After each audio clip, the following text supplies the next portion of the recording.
Where in the world is Carl Cameron? Well, he's in Des Moines, of course. Some kind of caucus is coming up or something. What's happening with Howard Dean, Carl? Actually, I just got to go back to you in Skinnerville a minute ago talking about how cold it was. We had 8 below zero here in Des Moines last night.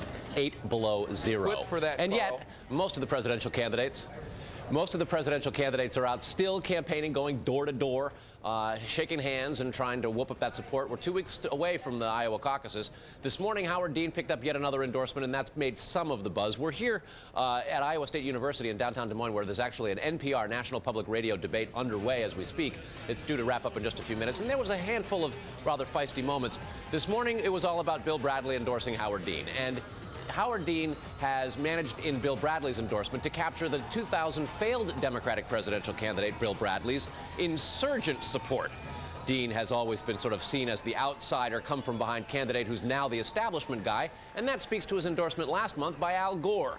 Today, they're arguing that this means that he has already unified the party and ready to go forward. Bill Bradley praised Howard Dean's opposition to the Iraq War, but particularly singled out his ability to inspire Democratic voters. And here's what Bill Bradley had to say.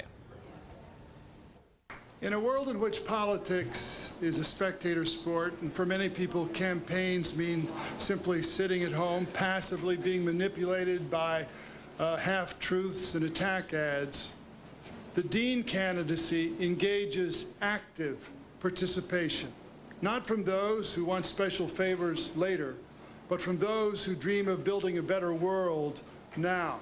And that is why the Dean campaign is one of the best things to happen to American democracy in decades.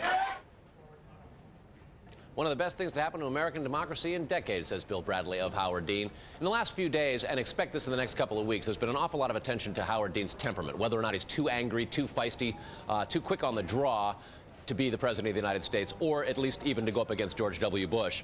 To that end, Bill Bradley today said, you can't go up against President George W. Bush with nuance, you need to be blunt, and you need to be relentless. You can pretty much count on Howard Dean to do that, Shep. Carl Cameron, live for us in Des Moines. Carl, thanks a lot. Man, there is just a crazy story coming to us out of Orlando today.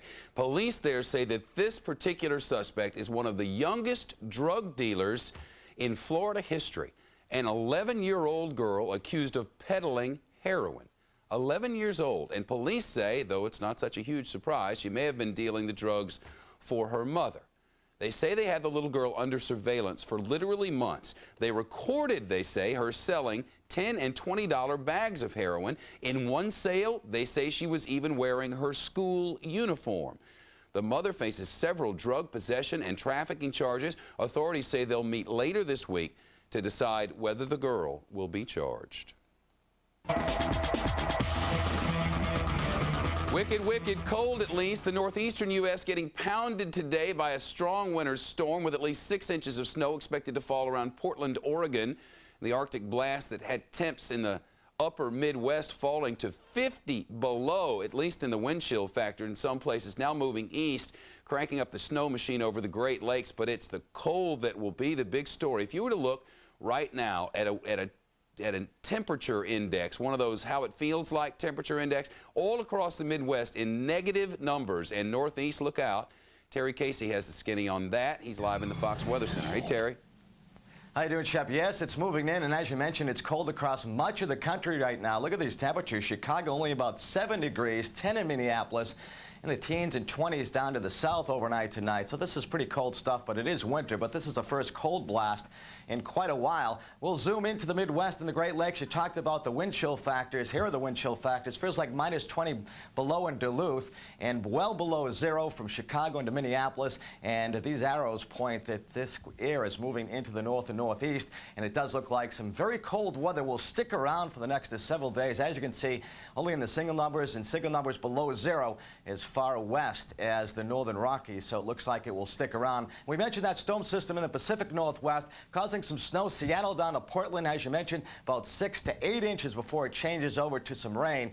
And Shep, it does look like the leading edge of that colder weather is now moving into the northeast, and this is causing some snow showers and snow squalls that will cause some problems for the evening commute. So winter's here, and Shepard, it will stick around for quite a while.